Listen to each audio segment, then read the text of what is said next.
ಲೋಕಸಭಾ ಚುನಾವಣೆಯಲ್ಲಿ ಬಿಜೆಪಿ ಅಭ್ಯರ್ಥಿಗಳ ಪರವಾಗಿ ಪ್ರಚಾರ ನಡೆಸಲಿಕ್ಕೆ ಇದೇ ತಿಂಗಳ 27ರಂದು ರಾತ್ರಿ ಏನಂತಂದ್ರೆ ಬೆಳಗಾವಿಗೆ ಪ್ರಧಾನಿ ಮೋದಿ ಅವರು ಆಗಮಿಸಲಿದ್ದಾರೆ. ಆ ಹಿನ್ನೆಲೆಯಲ್ಲಿ ಬೆಳಗಾವಿ ಹೊರವಲಯದಲ್ಲಿ ಬರ್ತಕ್ಕಂಥ ಕಾಕ್ತಿ ಬಳಿಯ ವೆಲ್ಕಮ್ ಹೋಟೆಲ್ನಲ್ಲಿ ಏನು ಪ್ರಧಾನಿ ಮೋದಿ ಅವರ ಒಂದು ವಾಸ್ತವ್ಯಕ್ಕೆ ಎಲ್ಲ ರೀತಿಯ ಸಿದ್ಧತೆಯನ್ನ ಮಾಡಿಕೊಂಡಿರುವಂಥದ್ದು.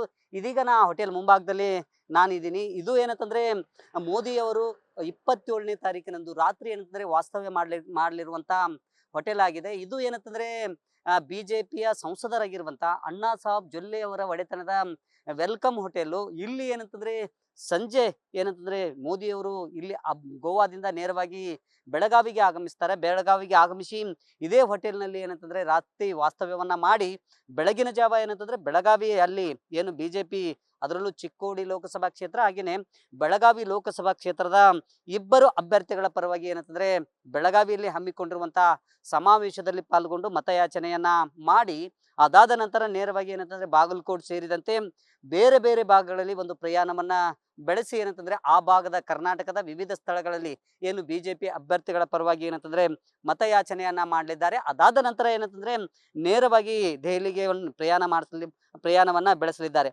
ಹಾಗಾಗಿ ಈ ಹೋಟೆಲ್ನಲ್ಲಿ ಬೇಕಾದಂತ ಅಂದ್ರೆ ಪ್ರಧಾನಿ ವಾಸ್ತವ್ಯ ಮಾಡಲಿರೋದ್ರಿಂದ ಸಹಜವಾಗಿ ಈ ಹೋಟೆಲ್ನಲ್ಲಿ ಅದಕ್ಕೆ ಬೇಕಾದಂತ ಒಂದು ಸಿದ್ಧತೆಯನ್ನ ಈಗ ಈ ಹೋಟೆಲ್ನಲ್ಲಿ ಮಾಡಿಕೊಳ್ಳಲಾಗ್ತಾ ಇದೆ. ಪ್ರಮುಖವಾಗಿ ಅಧಿಕಾರಿಗಳ ಸಭೆಯನ್ನ ಏನಂತಂದ್ರೆ SBG ಅಧಿಕಾರಿಗಳು ಈಗಷ್ಟೇ ತೆಗೆದುಕೊಂಡಿದ್ದಾರೆ. ಅದಕ್ಕೆ ಬೇಕಾದಂತ ಎಲ್ಲ ಸಿದ್ಧತೆಯನ್ನ ಮಾಡಿಕೊಳ್ಳೋ ನಿಟ್ಟಿನಲ್ಲಿ SPG ಈಗಾಗಲೇ ಈ ಹೋಟೆಲ್ ಅನ್ನ ಸಂಪೂರ್ಣವಾಗಿ ಏನಂತಂದ್ರೆ ತಮ್ಮ ವಶಕ್ಕೆ ತೆಗೆದುಕೊಂಡಿದ್ದಾರೆ. ಇದಕ್ಕೆ ಬೇಕಾದಂತ ಎಲ್ಲ ಸಿದ್ಧತೆಯನ್ನ ಮಾಡಿಕೊಳ್ತಾ ಇದ್ದಾರೆ. ಈಗಷ್ಟೇ ಏನಂತಂದ್ರೆ ಬೆಳಗಾವಿಯ ಅಧಿಕಾರಿಗಳ ಸಭೆಯನ್ನ ಏನಂತಂದ್ರೆ SPG ಅಧಿಕಾರಿಗಳು ಮಾಡಿರುವಂತದ್ದು. ಒಟ್ಟಾರೆ ಏನಂತಂದ್ರೆ ಮೋದಿ ಅವರ ವಾಸ್ತವ್ಯಕ್ಕೆ ಬೆಳಗಾವಿ ನಗರದ ಹೊರವಲಯದಲ್ಲಿರ್ತಕ್ಕಂಥ ಈ ವೆಲ್ಕಮ್ ಹೋಟೆಲ್ ಏನಿದೆ ಇದು ಸಿದ್ಧಗೊಂಡಿರುವಂತದ್ದು.